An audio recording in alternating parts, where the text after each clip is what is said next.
So we're still talking aim, but now we got to talk about length, right? Length is a huge aim variable.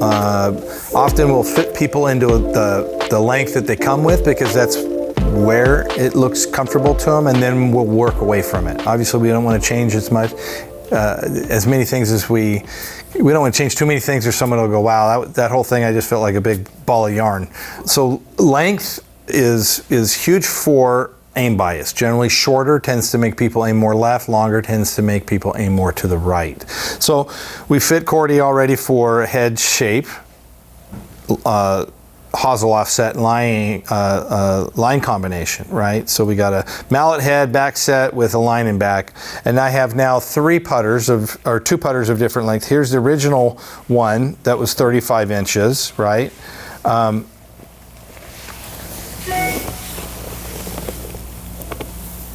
Okay, there we go. Aim's pretty good, right? Yeah, so, I like that. Yeah. So now we're going to put them in a 32-inch putter.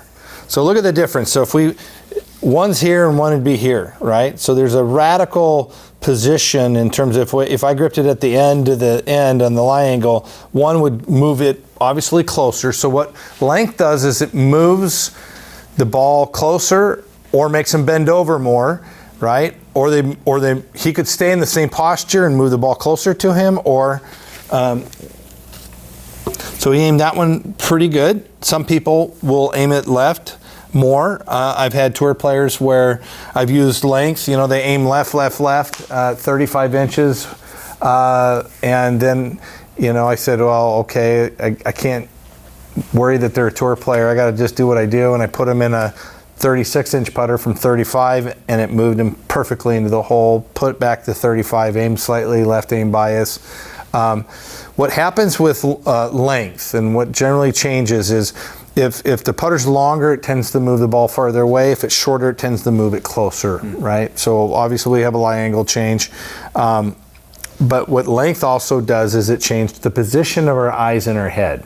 So often if we tend to not want to bend over more because that would be more uncomfortable. I mean, we putt in the posture we putt in because it feels comfortable, right? Bending over, we know over time if I'm practicing, that's going to put more stress on my back. And so people tend to just stand the way they are and move the ball closer. And what it does is if you think of your skull, we can look 9 different ways in our skull. We can look up right, up straight, over right, vice versa, right? So if I'm standing here and I'm bent over and I move the putter closer to me, my eyes are going to look more downward in my skull, right? Without me changing anything. And when I rotate, now my eyes are pointing more to the left. If I lengthen the putter, I'm moving my eye. If I don't change my head, my eyes are going to move farther out, flattening my eye plane. And when I rotate my head, my eyes are going to look more to the right, right? So how this binocular vision works, how it looks out of our skull is very important to when we rotate our head where our eyes are actually looking. Does that make sense? So if I'm looking down out of my vision pattern, rotate my head, my eyes are biasing more to the left on that axis of the axis that my head's turning on. So it's a very important scenario for aim bias, and it's also very important for when we're going to talk about path. And it's also very important when we talk about speed, because we just can't shorten a putter without changing the weight, right? If we shorten the putter, it's also going to change a hinge point in our body where that works. So some players that I need to get more upright to get them into a different slot, and we'll talk about slotting in our path segment, back from aim, path, and speed. We're going to talk about that, and we're also going to talk about length and the speed scenarios, what we would need to do for speed control. So, again, the triad just keeps coming back around. I can talk about it for aim, but I also have to say it goes somewhere else for path and speed. And it's all interconnected as well, right? Yes. Like it's not very cut and dry of head shape, you're done, lines, you're done, length, you're done. It's right. Those factors aren't going to change path as much, sure, right? Unless it changes aim, right? So, and it's not going to change speed really, because those factors don't really have a lot to do with speed. But what does have to do with speed is weight of the putter, and length is part of that. That fulcrum, weight paradigm of the handle to the head and length. Obviously, shorter things feel lighter and longer things feel heavier. and what they do to load and torque. And then for path, how's it orientating towards your body, and is a shorter length necessary for better path? Potentially, right? To get you in a better slot, and I call it slotting, and we'll talk about that in the path segment. But they all interrelate. So length is something that I look at very, very heavily in the fit, in the beginning of the fit, because I want to because I don't want to have to backtrack. So I'd rather fit them and say, boy, I've done some screening on you. You're predisposed to being more upright. Therefore, I'm going to put the putter more upright, explain that to you, then go into the fitting portion, because obviously that could change aim bias, and I wouldn't want to have to backtrack. Right? So length is a very important part to the speed process and to the path process, as well as to the aim process. So let's not take aim for granted. By length. Right? So I aimed both of these fine, it seemed like. Right. How would you choose whether you go 32 or 35 or 36? Well, it would have to do with one, comfort. Yep. Two, it would have to do with where I thought it was slotting better. I wouldn't go 32 from 35, but I might go 34 versus 35, and I might go 36 versus 35. I'm generally not going to be going radically to one spot or another, unless